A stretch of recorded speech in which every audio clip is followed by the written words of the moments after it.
Hi guys, you wouldn't believe that we had tropical weather only last week, would you? Got that. But we make the most of it. That we have. Good boy. So, getting out in all weather is it's what I need to do to stay well, and that's what I do. Fly on the phone. Now, there he is. Good boy. Ah, there he is again, the fly. Good boy, Elf.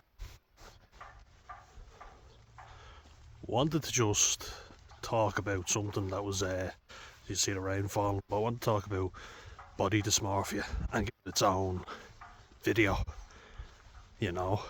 While I'm out and about, I thought it was something I'd like to discuss because it's something that's affected me. And I want to give a special mention to Freddie Flintoff, the cricket player that was on a league of their own. Because if he hadn't opened up, and I mean, poor choice of words, because I, like him, suffered from really not as severe as him, if I'm being honest, but I used to make myself sick so that I'd be thinner, and that's what bulimia is, isn't it? So I always downplayed it and was like, not really.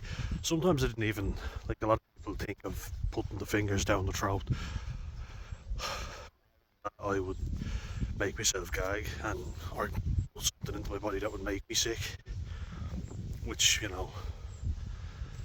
bulimia. And thankfully it never got too bad.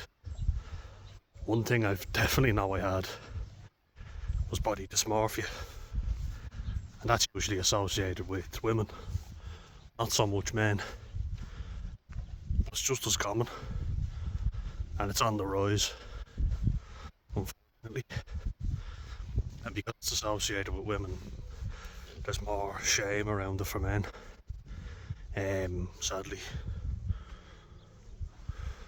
So I think it's important that someone like Freddie Flintoff spoke about it, because I'd consider him a tough, burly kind of guy, and if he can say it and be so open about it, then I feel like so can I. And I'll just make it clear as well that it doesn't have to be necessarily, your midsection and a six pack. It can be your ears. I heard someone say their ears were too pointy, so they got their parents to go to a plastic surgeon and get them to take it in a bit, the ears. And it can be cultural as well. I was watching the thing before, in Brazil. They all want really aesthetic physiques, and they inject a lot of syntol. Apparently it's the syntol capital of the world, which is mad, isn't it? Which I've heard of BBLs as well. Brazilian butt lift, for anyone that doesn't know. And Brazilian women are quite good looking, and that's the thing. When I see them, I'm like, there's nothing wrong with this woman at all. She's perfect. They're some of the best looking women on the planet. And then there was another thing, so it's cultural, like I say, the big booty, South America. But in Iran, so Persian women are also really good looking, Again, some of the best looking women I've ever seen. A lot of them get nose jobs, and so much so that it's just a cultural norm. Everyone does it, and nobody really says anything about it because it's not frowned upon. Nobody turns their nose up at it. I couldn't help myself. But that'll give you an example. It doesn't have to be, your obvious body parts necessarily. Well, say like people would associate, or I associate body dysmorphia with someone who's obsessed with exercise. He was never thin enough, or he was never muscly enough. That's exactly what it was like for me. I was the stereotype. Or maybe people don't think of it that way, but that's what it was for me. So that's how I associate it. The rain has stopped, thankfully. He's looking for his besties. Coming? Up.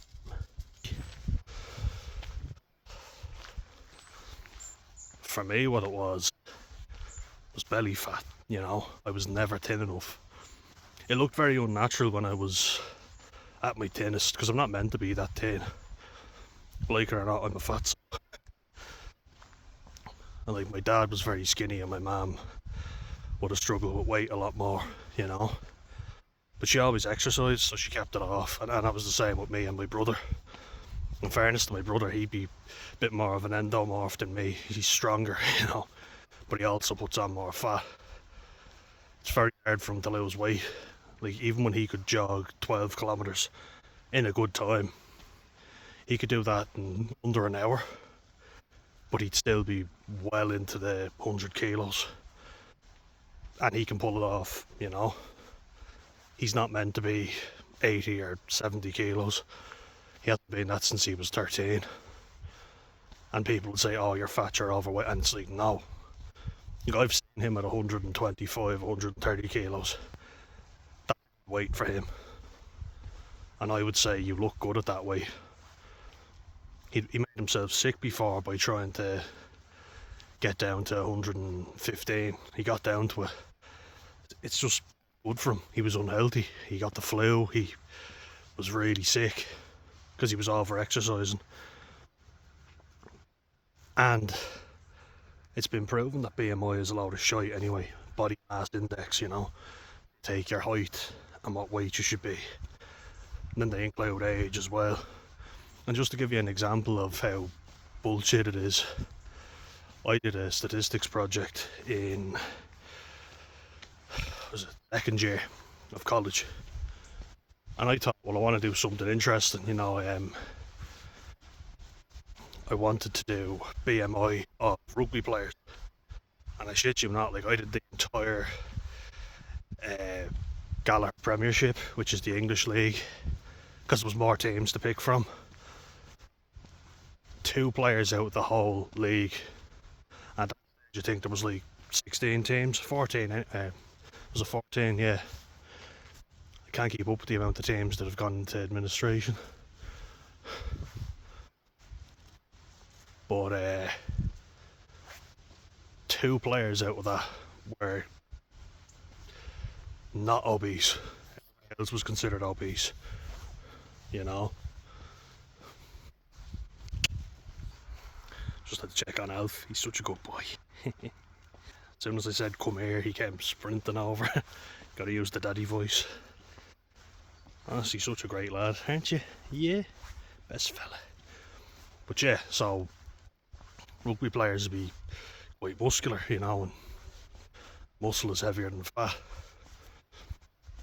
So BMI is a load of shite, but doctors have said to me before, like, I look pretty decent at 107, 108 kilos, but I'm not supposed to be that. I'm only supposed to be between 85 and 95 because I'm 6'4". I really struggle to stay at that weight, you know. Even over exercising to the max, I could barely keep that weight, you know. And I was 83 kilos. In that picture I showed you when I was really skinny, I was 127.5 to be exact kilos. That is when I was at my heaviest, and that was really uncomfortable. So that'll just give you an example of what weight I'm definitely not able to hold. But if my brother was 127.5 kilos, he would definitely pull that off, you know, because he's a big fella, he's quite strong, he's got a much bigger frame than me. Man, I'd love to see him play tight head prop in rugby because he'd be perfect, especially now in Ireland. They're struggling with big lads, big huge fellas. He'd be perfect for the role. But up to him. I can't make him, and it's damaged their confidence a lot. So I understand where he's coming from completely. But it's just to give you a different idea. Like, we're both genetically similar, but he could hold a lot more weight than me. But lad, will we go back now? Yeah. But because like my dad's family were always very much the state of you know, lose that fat, lose that belly. So all my cousins on that side were quite lean, and my older cousin is in really good shape, does jiu-jitsu, and he's quite a good looking fella, you know, and he's quite lean. My cousin Shane from Holland is, you know, quite small. Like, I'd be a lot stronger than him, but he's quite lean. He always has been. He was a good keeper in football. The Dutch are quite good at football, alright.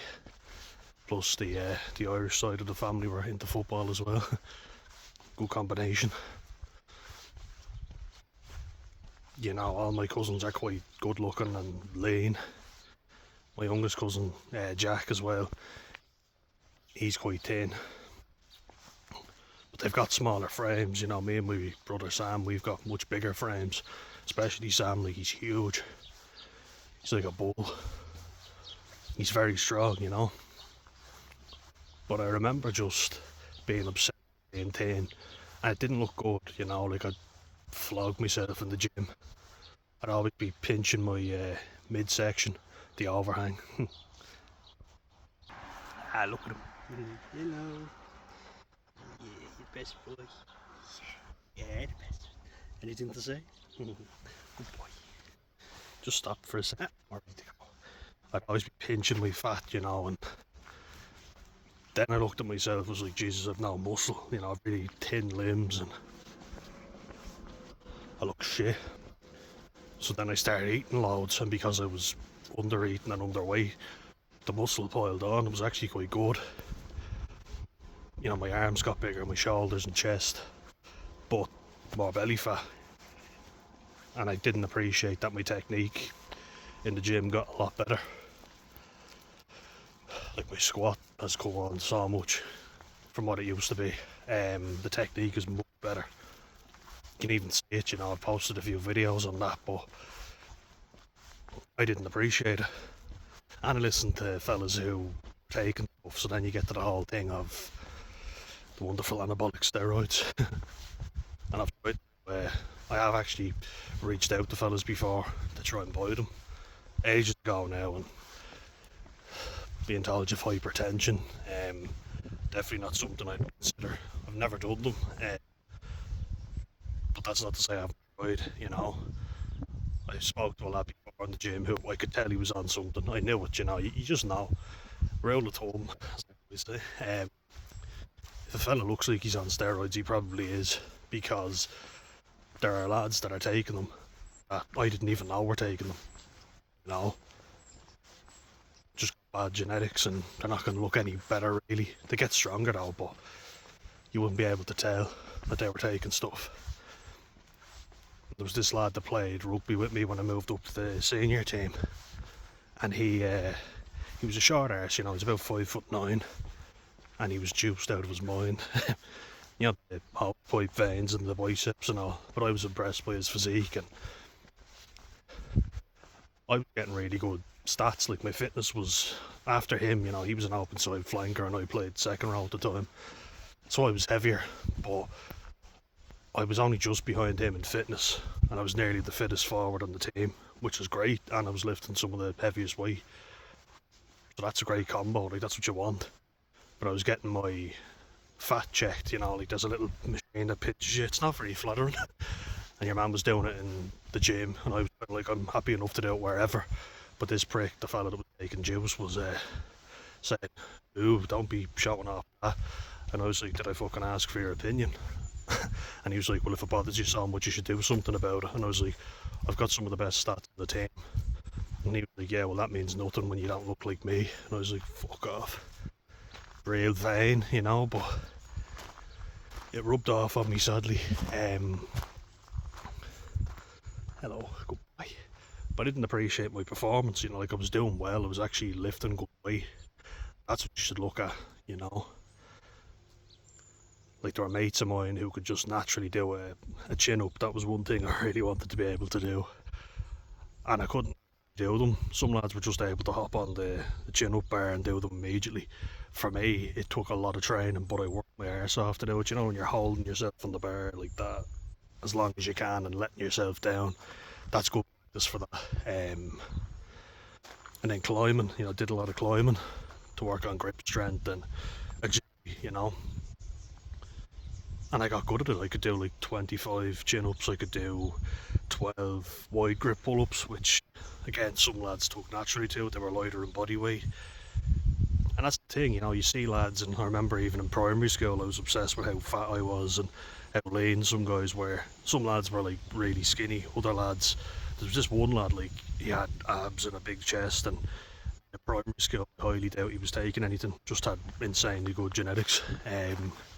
Lovely fella as well, not aggressive or anything like what you'd expect with someone taking anabolics.